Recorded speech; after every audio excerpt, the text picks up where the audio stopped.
அதிசயங்கள் செய்கிறவர் நம் அருகில் இருக்கிறார். அற்புதங்கள் செய்கிறவர் என்றும் நமக்குள் வசிக்கிறார். லூக்கா 17:15-16 கொஞ்சம் வாசிங்க. அவர்களில் ஒருவன் தான் ஆரோக்கியமானதைக் கண்டு திரும்பி வந்து உரத்த சத்தத்தோடு தேவனை மகிமைப்படுத்தி அவருடைய பாதத்துருகே முகங்குப்புற விழுந்து அவருக்கு ஸ்தோத்திரம் செலுத்தினான். அவன் சமாரியனாய் இருந்தான். திரும்பி வந்தவன் ஒரு சமாரியன். இவன் சுகம் பெற்றதை கண்டு திரும்பி வந்து ஆண்டவர் பாதத்திலே விழுந்து நன்றி செலுத்தி கர்த்தரை மகிமைப்படுத்தினான். என்றால் எப்படி நன்றி செலுத்தினான்? தன்னை எவ்வளவாய் தாழ்த்த முடியுமோ அவ்வளவாய் தாழ்த்தி நன்றி செலுத்தினான். இப்போ வந்தவன் இருக்கட்டும், அந்த ஆண்டவர் கேட்கிறார், அந்த மற்ற 9 பேர் எங்கே அப்படின்னு கேட்கிறார். ஆண்டவர் நம்மிடத்துல ஏங்க நன்றி எதிர்பார்க்கிறார்?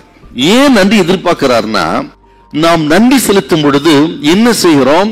அவர் செய்த சகல நன்மைகள், அற்புதங்கள், அடையாளம், சுகத்தை எல்லாம் பகிரங்கமாக அறிக்கையிடுகிறோம். ஆண்டவர் நல்லவர், அவர் வல்லவர், எனக்கு போதுமானவராயிருந்தார், இப்படியெல்லாம் இருந்த என்னை எவ்வளவா உயர்த்தினார். தாழ்வில் இருந்த நம்மை நினைத்தவரை துதியுங்கள், அவர் கிருபை என்றும் உள்ளது அப்படின்னு அவர் செய்த அதிசயங்கள் எல்லாம் பகிரங்கமாக அறிக்கையிட வேணும்.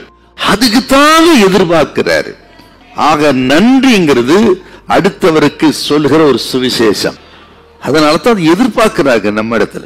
ஒரு காலத்துல நீங்களும் நானும் இந்த குஷ்டரோகியை போலத்தான் இருந்தோம். பாவம் குஷ்டரோகத்துக்கு இணையாக சொல்லப்பட்டிருக்கிறது. ஆக ரட்சிப்பின் அனுபவத்தை பெற்ற நன்மை பெற்ற பிள்ளைகள் அப்ப நன்றி செலுத்தணுங்க. குஷ்டரோகத்திலிருந்து ஒரு மனுஷன் விடுதலை ஆக்குவார்னா எத்தனை பெரிய அற்புதம்! அதை போலத்தான், அதை காட்டிலும் அதிகமாய் நம்ம விடுதலையாகி இருக்கிறார். ஆகவே இரவும் பகல் அவருக்கு நன்றி செலுத்துவதில் ஒரு நாளும் குறைவே கூடாது.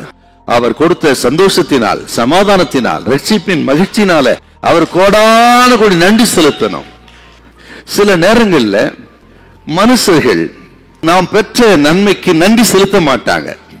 உதவி பெற்றவன் தான் உபத்திரம் பண்ணுவான், நன்றி செலுத்த மாட்டாங்க.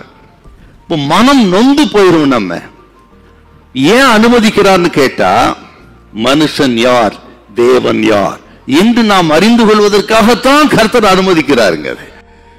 உங்களுக்கு நன்மை பெற்றவங்க துரோகியா மாறி இருக்கலாம், நன்றி இல்லாமல் இருக்கலாம், உங்களுக்கு எதிராக கூட வந்திருக்கலாம். பயப்படாதீங்க, அவன் தான் மனுஷன். ஆனால் எந்த நேரத்தில் நம்மை வெறுக்காதவர், ஒதுக்கி தள்ளாதவர், நம்மை நேசித்து நடத்தக்கூடிய ஒரே ஒருவர் நமது ஆண்டவர். ஹல்லேலூயா, ஹல்லேலூயா.